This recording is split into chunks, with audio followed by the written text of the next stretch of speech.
is Catherine and welcome to my channel. I'm in a super weird mood today, but anyways, today I'm doing this look as a tutorial.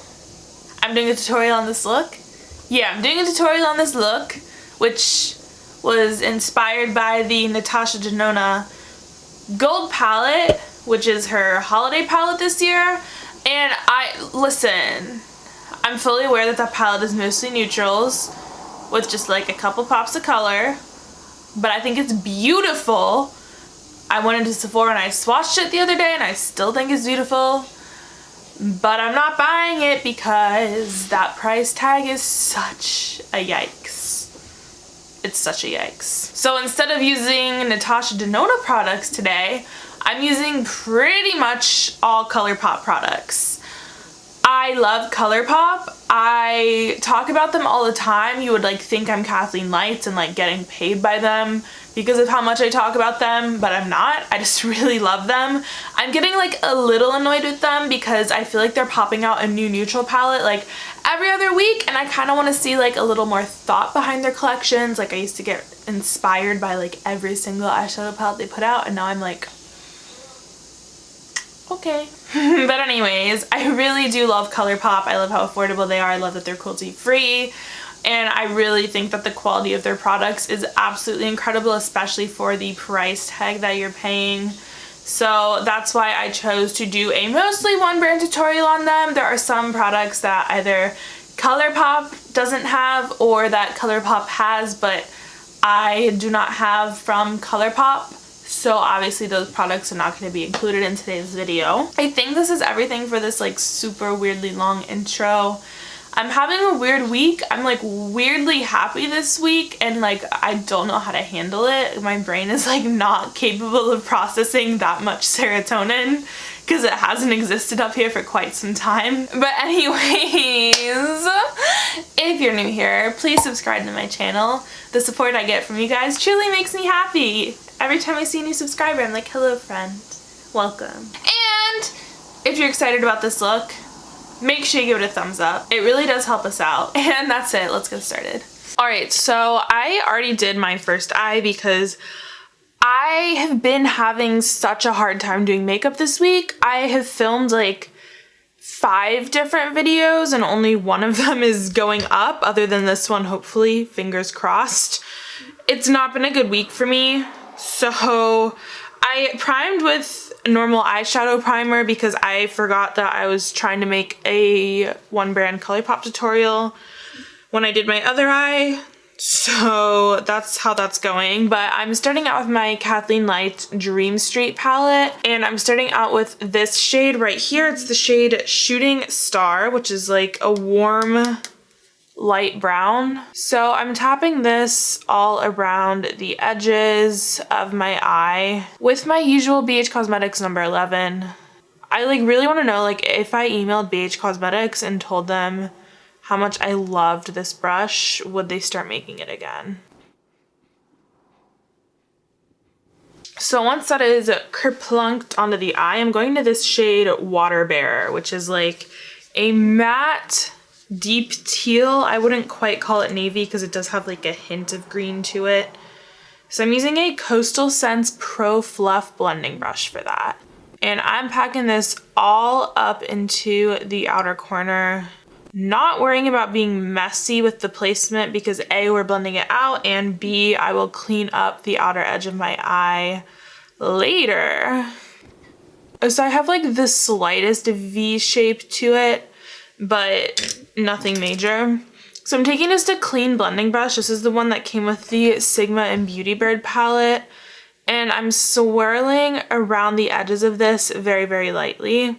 Colorful shades are harder to blend out, and I find that they blend best if you are using a clean brush to blend them instead of one that already has shadow on it, and you're trying to blend them into a transition shade or into another shadow, not just into like pure nothingness on the eyes. I will say this one blends pretty easily given the fact that it is a dark blue shadow.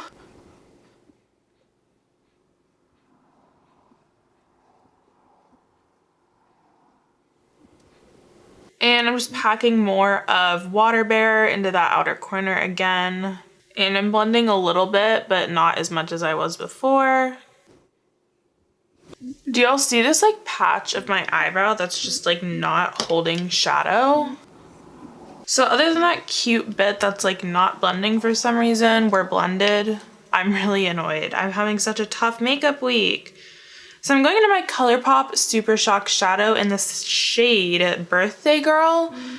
I'm not sure if they still make this exact one because they don't like to keep their Super Shock shadows in production for more than like 2 seconds, but this is like your typical golden bronze with silver sequins to it. So I'm just laying this down as sort of a base for the gold eyeshadows that we will be going into.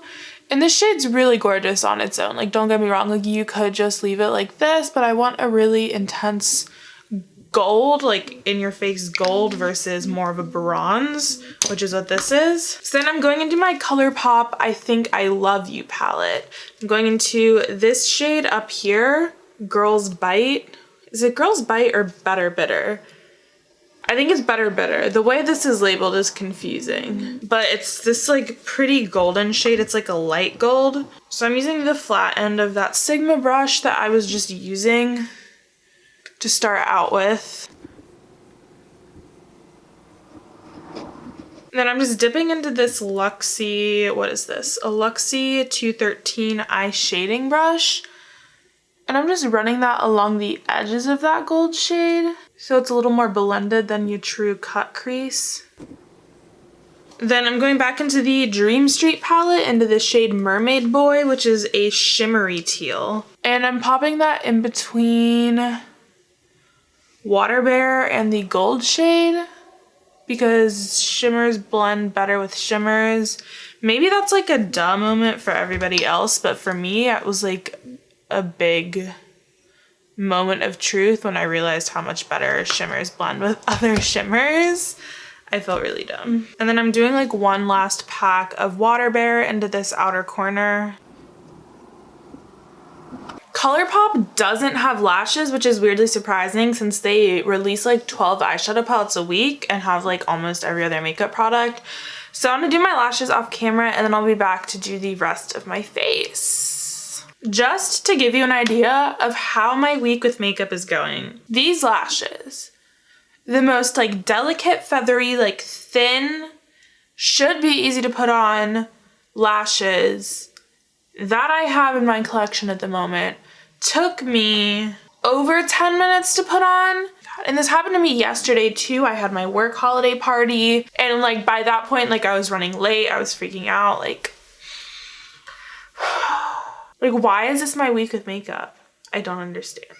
Colourpop has a legitimate primer and I just got rid of it because mine expired in like 2 months. So I'm just gonna be priming with their setting spray that doesn't say it's a primer spray, but I don't think there's a difference between a primer spray and a setting spray. I'm gonna be using the original Colourpop No Filter foundation, which is like slightly too light for my skin tone. So we're just gonna like accept that for what it is. I really, really love the stick foundation. I've been using it like all week to test it out, see how I feel about it. I think it is beautiful. It is a much lighter, more natural coverage than this.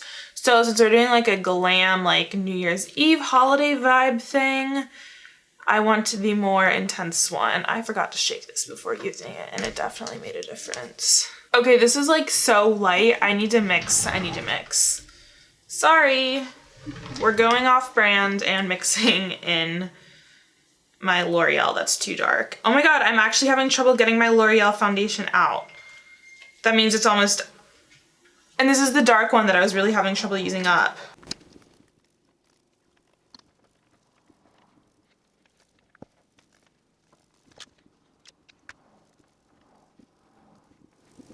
Of course, I'm using my Colourpop No Filter Concealer. This is like the first thing I ever got from Colourpop and was also like the first thing I ever made a YouTube video on. I think my first 2 makeup videos were about the Ordinary Serum Foundation and the Colourpop concealer and bronzer launch. And this was like the only concealer I talked about for like a year straight. I've branched out a little it might actually not be my favorite concealer anymore, but it's still a really good concealer in my humble and honestly quite irrelevant opinion. So I forgot I owned this, or that this was like ever a thing, but this is the Colourpop No Filter Setting Powder. I have the shade Translucent, which is not in fact translucent, and it does have a slight yellow tint to it.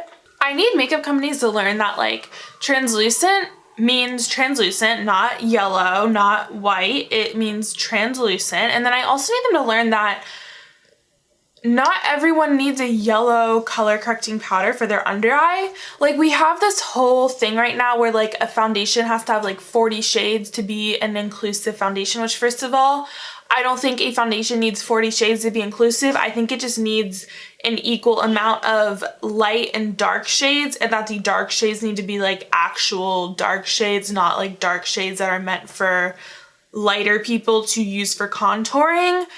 But then every company has like 3 setting powder shades, and it's like, well, if foundation is not 3 sizes fit all, then why would setting powder be 3 sizes fit all? You know what I mean? I wish more companies would tap into that market. That would be lovely. I'm gonna use my Colourpop Bronzer in Afternoon Delight. I'm not even gonna lie, like this is a little bit orange to be a bronzer on me. I should get a different shade of this because I love the formula, but the color that I got is like incorrect. But instead, I'm just gonna pretend that I'm not as orange as I look. Let me just exfoliate and moisturize my lips before I forget because they are crusty today. Speaking of crusty lips, Colourpop is launching lip scrubs and lip balms, which I'll be gladly handing them my well-earned money for as soon as the holidays are over and I no longer have the stress of holiday shopping hanging over my checking account. And I have my Colourpop blush in To the 10. I want Colourpop to expand their blushes. I feel like all of their blushes are like warm toned, and I want some more like cool toned blushes. Would it be a Colourpop tutorial if I didn't use Colourpop Flexitarian? This stuff is amazing. I can't even use any of their other Super Shock highlighters because Flexitarian has these like pearlized pigments in them that like most of their Super Shock highlighters don't have, and I feel like that's why this is so special to me. I'm gonna be doing my usual boring under eye nonsense because anytime I try to do anything but, my eye makeup turns out crap. So we're just popping Water Bear into this under eye. And then I'm sliding some gold into that under eye too. I think for me, the worst thing about this setting powder is that everything about it is perfect. Like, my eyes aren't too dry, they look so smooth, but the color's wrong. And like, I could deal with the color being wrong if I didn't like the formula, but I love the formula. It's just not right. Okay, this is the Colourpop Lippie and Bianca. I wasn't sure if it was gonna look okay, so I didn't announce it before putting it on. But I feel that this is actually the best color choice I have in my collection for this. Love the foundation in my hair. Truly such a cute look for me. Okay folks, this is the final look for today. I hope you enjoyed my mostly full face of Colourpop cosmetics. I love Colourpop. This eye look was quite fun. It really does remind me of the Natasha Denona gold palette. But anyways, thank you for sticking with me through this somewhat of a struggle that I've been having today and all week long. I hope you enjoyed anyways. If you did, give it a thumbs up. Make sure you're subscribed. I will see you in my next video.